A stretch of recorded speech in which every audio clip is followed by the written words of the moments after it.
शीधर मधुर बयार बह रही है और शीतल शीतल हवा चले और कोई अपने दरवाजे और खिड़की ना खोले, इसमें हवा का क्या दोष? मंद मंद गंधोदक की वृष्टि हो और कोई उस सुहाने मौसम का आनंद ना ले, उसमें उस मंद गंधोदक वृष्टि का क्या दोष? शीतल झरना बहे, कल कल करता हुआ बहता जाए और कोई 4 कदम चल करके झरने से अंजुली भर पानी ना पिए, इसमें झरने का क्या दोष? सूरज उगता है, हर रोज आता है, हर द्वार पर दस्तक देता है, हर एक को जगाता है, लेकिन कोई दुर्भाग्यशाली यदि सूरज के आने के बाद भी आंख ना खोले तो इसमें सूरज का क्या दोष? उसके सुंदर प्रकाश का, उसकी निर्मल आभा का लाभ कोई ना ले तो इसमें उसका दोष नहीं है।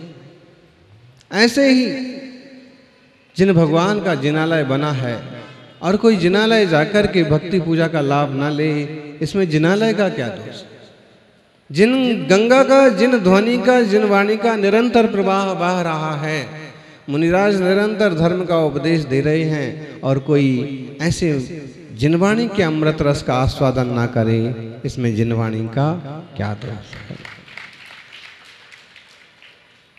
रगंत तपस्वी आपके नगर तक आ गए, आपके द्वार तक आ गए और फिर भी आप उनका लाभ ना ले पाए, इसमें उन तपस्वियों का कोई दोष नहीं है। दोष आपका है, अपनी सोच का।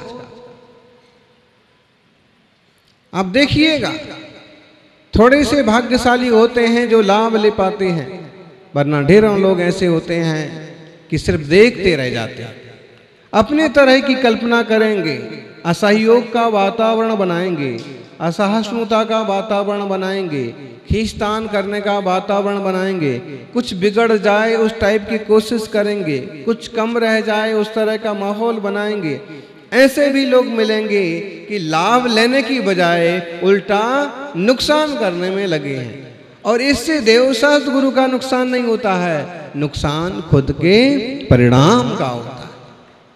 और केवल दुनिया और दुनिया की चीज़ों को हासिल करने के लिए अपनी ज़िंदगी खपाए जाते हैं, जबकि ये भी पता नहीं है कि ज़िंदगी की किस डगर में शाम हो जाने वाली है।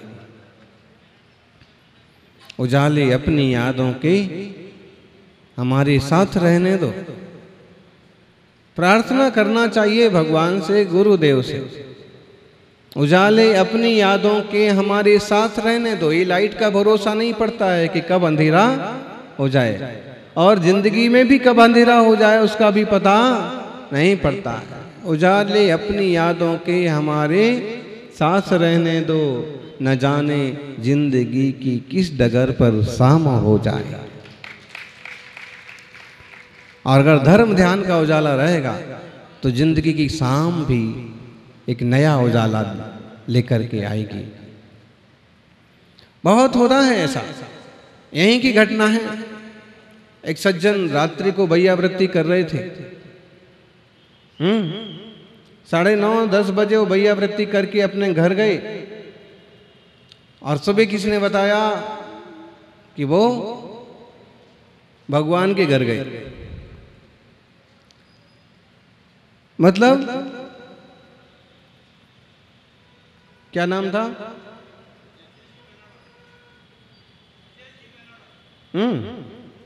अजय बेनारा। तो देखिए, उस जो उनने पुण्य कमाया, जो इस जीव ने पुण्य कमाया, वो उसके साथ जाता है।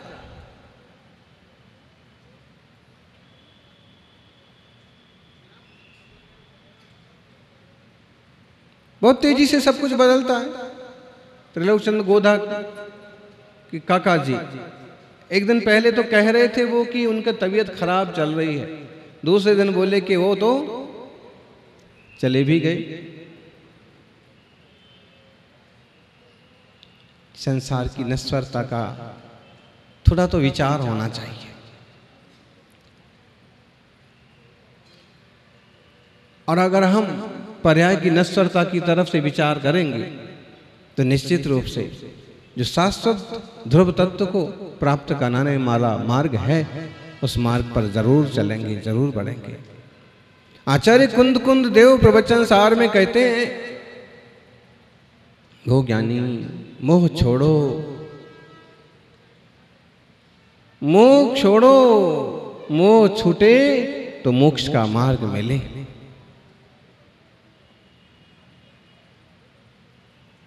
एक उपाय बता रहे हैं कि मोह कैसे नष्ट होगा। जिन सत्था दो अठम, जिन सत्था दो अठे, पच्चखादीहिं बुझ दो नियमा, खियदि मोहो वचयो, तम्मा सत्थम समधिदब्बम। जिन सत्थादो अठे, पच्चखादीहिं बुझ दो नियमा। जिन शास्त्रों का अभ्यास करने से, जिन शास्त्रों का पारायण करने से, स्वाध्याय करने से पदार्थों का भली भांति ज्ञान होता है, और जब पदार्थों का वस्तु व्यवस्था का सच्चा ज्ञान होता है तो खियदि मोहो वचयो, मोह का उपचय क्षीण हो जाता है, मोह का समूह नष्ट हो जाता है। इसलिए शास्त्र का अभ्यास करो। याद होगा आपको 80 नंबर की गाथा में ये कहा था कि भगवान जिनेंद्र के स्वरूप को जानो, भगवान जिनेंद्र के स्वरूप को जानोगे, उनके द्रव्य गुण पर्याय को जानोगे और उससे अपने द्रव्य गुण पर्याय की तुलना करोगे और निर्णय करोगे तो सम्यक दर्शन की प्राप्ति होगी। मोह टूटेगा। जो मोह मिटा करके उन्होंने मोक्ष पाया है वो हमें पाना। अब 86 नंबर की गाथा में एक और उपाय बता रहे हैं। वहां देवादिदेव से संबंधित था, यहां देवादिदेव की वाणी जो उन्होंने कहा जिन वाणी से संबंधित है। या तो आप उनके जीवन चरित्र पर भरोसा कर लो या फिर उन्होंने जो कुछ कहा है उस पर भरोसा कर लो। अक्षर ब्रह्म बहुत महत्वपूर्ण है। किसी व्यक्ति का जीवन तो समाप्त हो जाता है लेकिन उसके कहे गए अक्षर, उसके लिखे गए अक्षर वर्षों तक उसका संदेश देते रहते हैं। आज महावीर भगवान साक्षात हमारे बीच में नहीं है लेकिन उनके द्वारा कहे गए शब्द, कहे गए मोक्ष मार्ग के प्रतिपादक सूत्र आज भी जिनवाणी के रूप में हमारे पास उपलब्ध है। इससे बड़ा सौभाग्य क्या होगा? ये वही बात है, वही वाणी है जो उन्होंने 26 साल पहले कही थी।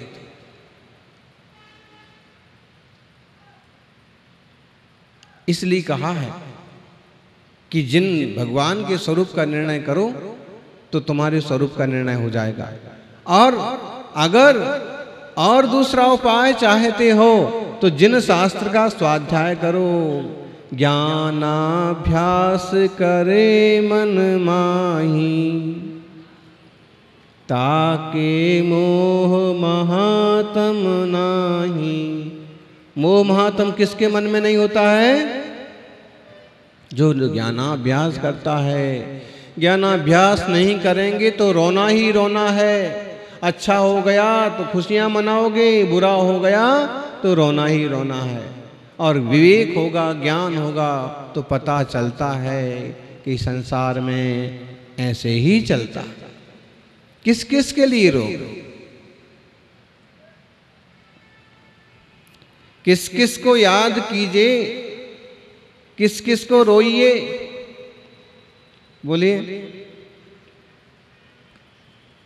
किस किस को याद कीजिए, किस किस को रोइए। बहुत लोगों का तो यही रोना लगा कि हमने जो कुछ चाहा वो मुझे नहीं मिला, हमने जिसको चाहा वो मुझे नहीं मिला, हमने जो कुछ पाना चाहा वो मेरे से दूर चला गया। और इसी बात का याद कर करके रोना। किस किस को याद कीजिए, किस किस को रोइए। आत्म ध्यान बड़ी चीज है, आंख बंद करके खोइए। तत्व ज्ञान बड़ी चीज है, आत्म ध्यान बहुत बड़ी चीज है, आंख बंद करके उसमें ही खो जाइए। किस किस को याद कीजिए, किस किस को रोइए। बोले आराम बड़ी चीज है, मुंह ढक के सोइए। लेकिन मुंह ढक के सोना तो एकदम बेवकूफी हो जाएगी। मुंह ढक के सोने का मतलब है कि अपनी जिम्मेदारियों से, अपने कर्तव्यों से मुकरना, और दूसरा मतलब है एक प्रमादी और आलसी होना। जबकि आत्म तत्व का ज्ञाता मुंह ढक के सोइए की बजाय आंख ढक के वो ध्यान में डूब जाइए। मालूम पड़ रहा है हमें, लेकिन हम प्रमादी नहीं हैं। कुशलेषु अनादरः प्रमादा, कुशल कार्यों में अनादर करने का नाम प्रमाद है। हम तो कुशल कार्य कर रहे हैं, कुशल कार्य माने लाभदायक, जीव का हित करने वाला कार्य कर रहे हैं, ध्यान कर रहे हैं, चिंतन कर रहे हैं। ऐसे चिंतन करने में अपना चित्त लगाइए, दुनियादारी में बहुत चित्त मत उलझाइए। अहो ज्ञानी, मोह की नींद से जागो, जबरदस्ती बेहोश होने का काम मत करो। गुरु महाराज सन्मति सागर जी रात्रि में भी विश्राम बहुत कम करते थे, बहुत थोड़े समय विश्राम करते। जब उनसे पूछा गया कि आप दिन में तो विश्राम करते ही नहीं हैं, रात में भी इतना कम विश्राम क्यों करते हैं? रात में भी इतना क्यों जागते रहते हैं? रात में तो आराम कर लीजिए। 8-8 उपवास कर रहे हैं, 10-10 उपवास कर रहे हैं, और उसमें भी विश्राम नहीं करते हैं, सोते नहीं हैं। आखिर आप इतना जागते क्यों रहते हैं? उन्होंने कहा, जागते रहने में ही भलाई है।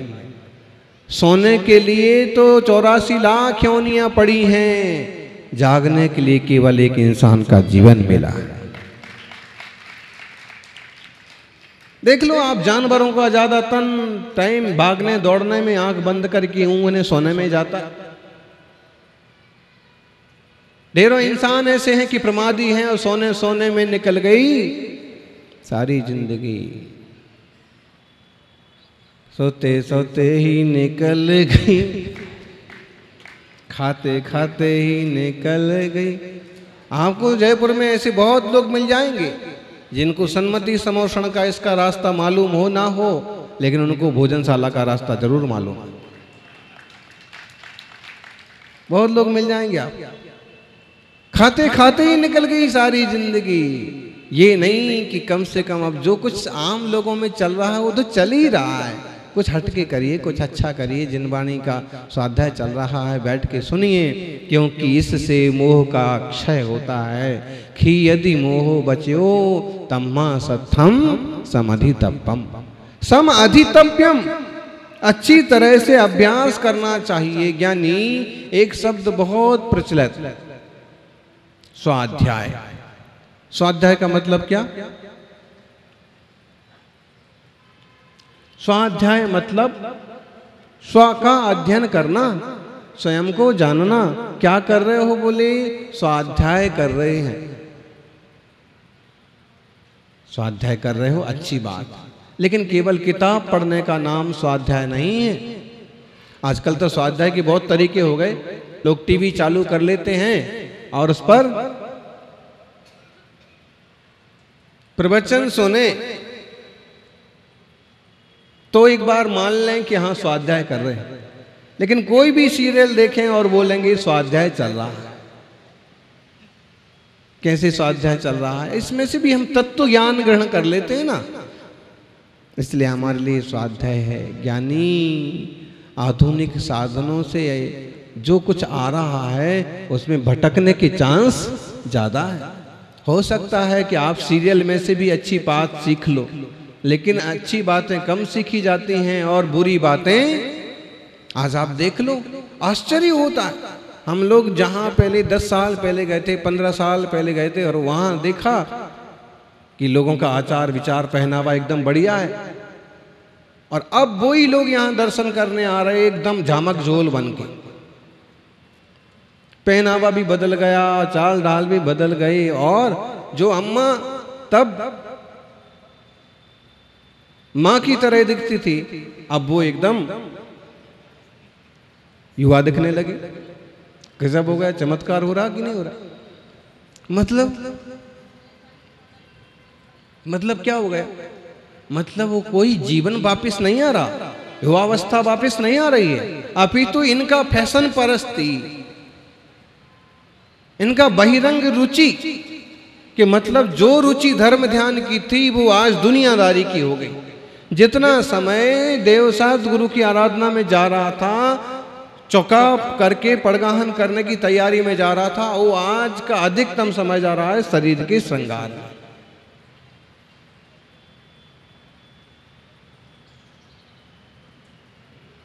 बहुत विचित्र स्थिति।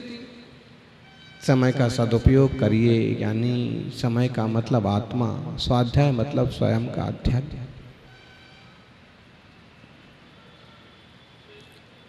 भगवान जिनेंद्र ने जो कुछ कहा है वह अद्भुत है, अपूर्व है। लोग कभी कभी कहने लगते हैं महाराज जी ये बातें समझ में नहीं आती हैं। भूगोल कहता है कि दुनिया गोल है फुटबॉल की तरह, और जिनवाणी कहती है कि दुनिया थाली की तरह है। भूगोल और आज का विज्ञान कहता है कि सूर्य पृथ्वी के चक्कर लगाता है, पृथ्वी सूर्य के चक्कर लगाती है, जबकि जैन शासन कहता है कि सूर्य सुमेरु पर्वत के चक्कर लगाता है। बताओ सत्य कौन सा? ज्ञानी, सत्य की खोज में जाओगे तो बहुत गहरे जाना होगा, क्योंकि सूक्ष्मम जिनोदितम तत्वम हेतु भी नहीं बहन्यते आज्ञा सिद्धम तु तद्ग्राह्यम नान्यथावादिनो जना। जिनेंद्र भगवान के द्वारा कहा गया जो तत्व है वो सूक्ष्म है। वह जिनेंद्र भगवान के द्वारा कहा गया जो तत्व है सूक्ष्मम जिनोदितम तत्वम, उसे तरह तरह के हेतुओं से, तर्कों से, कुतर्कों से खंडित नहीं किया जा सकता।